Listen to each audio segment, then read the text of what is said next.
follow-up, Kyle? Like if you write to someone or contact their people and you don't hear back, or what if you hear a no? Is it then bad form to then go back again and try to push?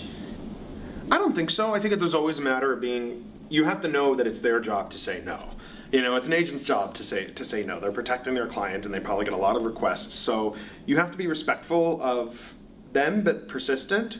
But also then at that point, you know, for me, you know, his representation, who've been incredibly supportive of the project, I don't have a single bad thing to say about them. They were just like, look, it's this policy to say no, we really appreciate it, but he said no to film projects. And for me, at that point, I was like, well, this is different, and I want to communicate to him how this one's different. But, you know, I had a finished film, and so I just went to one of his book readings and handed him a copy of the film. I didn't try to pitch him myself there or anything. I mean, he was, you know, Davy Rothbart was a This American Life colleague of his. They knew each other, and so I could be like, hey, I made this movie about Davy Rothbart.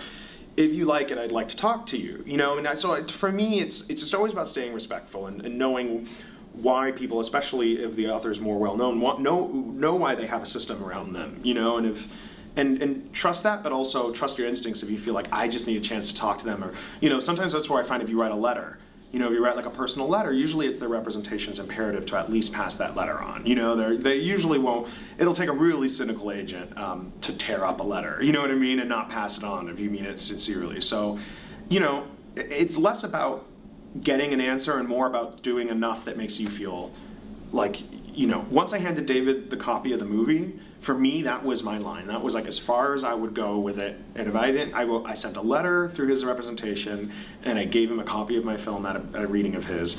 At that point, moving on, if I never heard from him, I would have achieved peace with it. You know, that I felt like that was enough. If I got a no or never even heard anything, for me, I pushed enough. So I think just knowing when you've pushed enough is important.